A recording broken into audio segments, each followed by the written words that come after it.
When you think of Mario Kart on the Game Boy Advance, memories of Mode 7-inspired sprite-based pastel goodness come to mind. 2001's Mario Kart Super Circuit was an incredible title. However, there was a pitch for another Mario Kart game that never came to pass.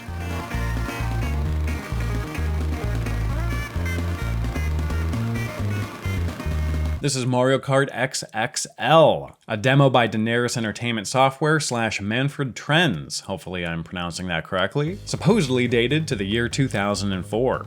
The demo made a huge splash online a few years back when gameplay appeared on YouTube, however, it never saw a release and remained mostly in obscurity until now.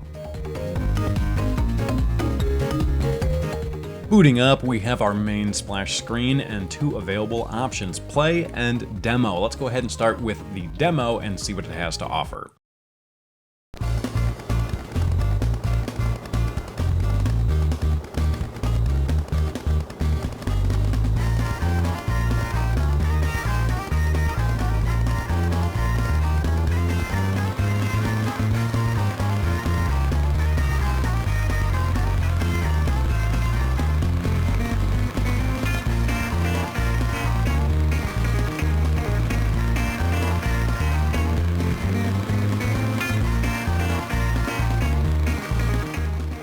As you can see, a large focus is the showcasing of rotation effects over multiple vertical layers. We also have some nice transparent sort of windows as well, where the player can kind of see through the track, which adds to the sense of depth. And of course, the camera moves in and out, and the playfield scales appropriately while the camera does this.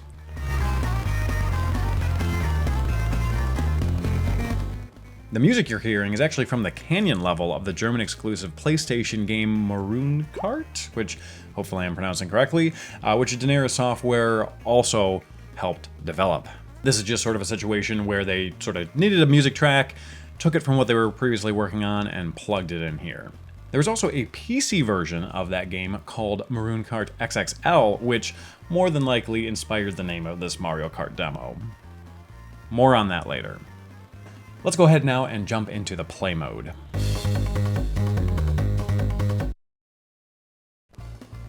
Jumping right in here, before we do anything, want to showcase what you can do manually with the camera. You can get really far out or race very close in. And of course, you also have a reverse and a go.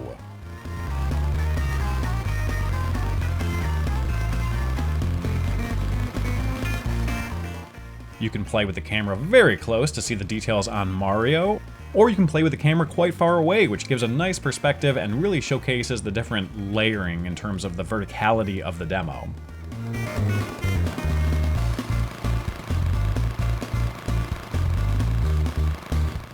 There are coins on the track here, but of course they don't do anything, unfortunately. And splash. And interestingly, you can also splash onto solid land. Now you've probably noticed, especially when the camera gets very close, that Mario's hat has some pixels missing occasionally. Depending on the angle, it looks a little bit transparent. Now I haven't tried this on real hardware, but I have played it on different emulators, MGBA, Visual Boy Advance, etc., and it always appears this way.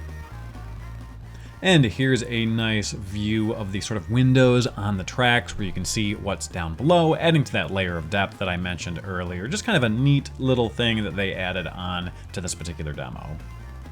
So what was the purpose of this demo? My best guess is that it was a Hail Mary pass to acquire Nintendo's interest and a potential contract to work on the next Mario Kart title. Keep in mind, Super Circuit had been released years prior. Now, I say Hail Mary pass because if you look at the company's previous work, they had done a bit of content for Nintendo, but I don't get the impression that they had a strong enough relationship to snag a first-party title gig. Now, remember when I had mentioned that Kart Racer and the PC version being named XXL?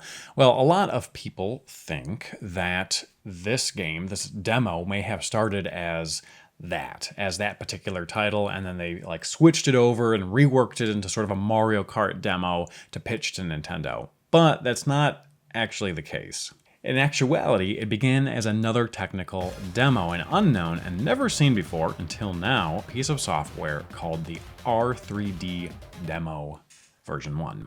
So here is the demo of the demo. Now obviously aesthetically it looks very different compared to Mario, but we have similar rotation and camera effects over multiple vertical layers. You could see this as a definite source of inspiration.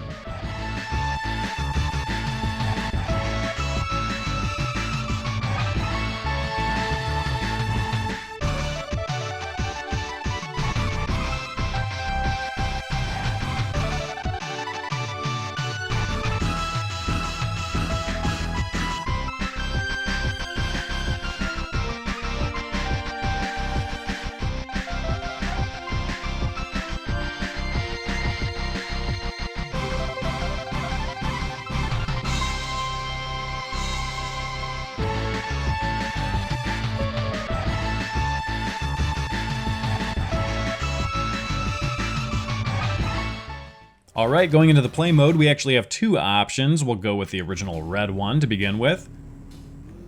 It controls very similar compared to Mario XXL, however, we don't have access to camera controls here. And I just love this photorealistic explosion. This is actually kind of the opposite of Mario XXL, where you can always splash no matter where you're landing. Here, you will always explode even if you're landing in water. Here we go. Perfect.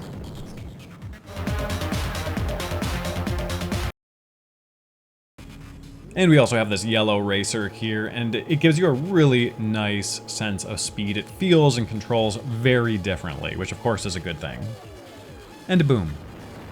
So, did Manfred Trenz and his company ever create a kart racer for the Game Boy Advance?